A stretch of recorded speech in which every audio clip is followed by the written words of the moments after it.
My name is Juliana Cerqueria Leite. I'm an artist originally from São Paulo, Brazil, now based in New York for the past 15 years. So the project that I proposed for the residency for the Atelier Calder was kind of an expansion of a project that I'd begun during the pandemic. So I began to notice how much of our daily lives are composed by repetitive gestures and movements. So for example, I regularly have to pull out my keys and open my door, and then have to close my door, or I have to tie my shoes and untie my shoes, and all of these repetitive gestures that became, I think, even more noticeable during the reduced daily activities of the pandemic and isolation time. I started to make drawings that would notate these movements, because I became aware of the fact that a lot of these movements that take up most of our time, they're not really conscious anymore. They've become so automatic that we've kind of stopped paying attention to what we're actually doing. For example, if I have to teach a child how to tie a shoe, I do it so automatically that I have to then try to remember, like, wait a minute, what am I actually doing when I'm tying my shoes? And this kind of mechanization or automation of our own relationship to these movements that take up so much of our time, like in an existential way, to me it was very interesting to focus on them and try and bring them into like extreme consciousness, almost as if they were a choreography that I had to learn very precisely. So I started producing a series of drawings that were almost notational drawings of these movements, and then decided to bring them back out into 3 dimensions by turning them into sculptures. And because I was working from drawings, I immediately went to metal rods and wire. So my first ones were just sketches in wire. And then I started to realize that actually what I was really interested in wasn't so much the line of the movement, but actually the shapes they were making. Because when we carry out a gesture, like for example, I'm doing this, gesticulating right now, like I'm not so much thinking of the line of motion of my hands, but I'm actually thinking of the circular shape that I'm describing. So for me, it became more interesting to actually, what are the shapes of these actions? And I started to fill in the spaces in between the metal wires and with paper mache originally, and then slowly with a kind of plaster and acrylic polymer that is also mixed with glass veil. So kind of like a glass fiber, but a very, very fine glass fiber that's often used in model aircraft making, actually. So this is what the sculptures have been made from. I then became interested in how, a lot of the discourse around alienation and labor has focused on repetitive movement and how this has become a pattern of mass industrialization.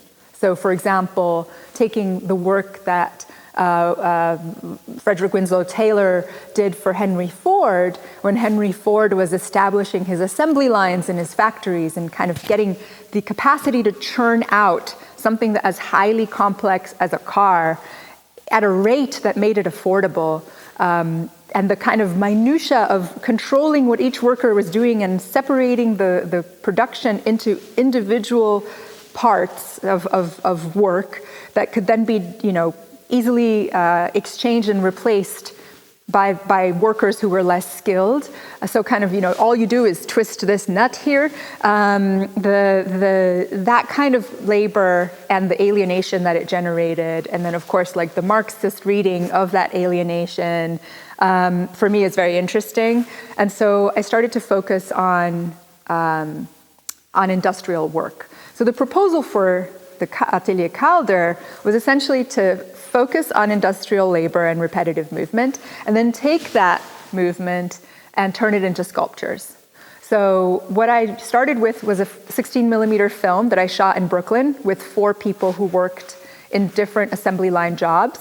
And then I brought that film here. I turned those movements into stills from the film, which I then would trace out until I actually learned the movements of the workers myself, so I could reproduce it and in a way perform it almost miming it, right?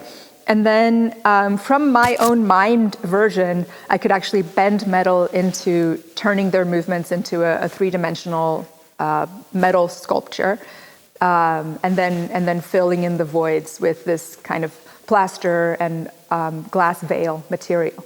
So that's basically the project that I've been working on here. And then I think being here has obviously been a very interesting experience because I'm working on material that conceptually is rooted in industrialization. And the landscape here is actually very, very natural, as in there's forests, and also a lot of agriculture. So there's a lot of vineyards, there's a lot of plantations of sunflowers for oil, and also seeds. So there's a lot of, it's an agricultural rhythm that is really permeating this place.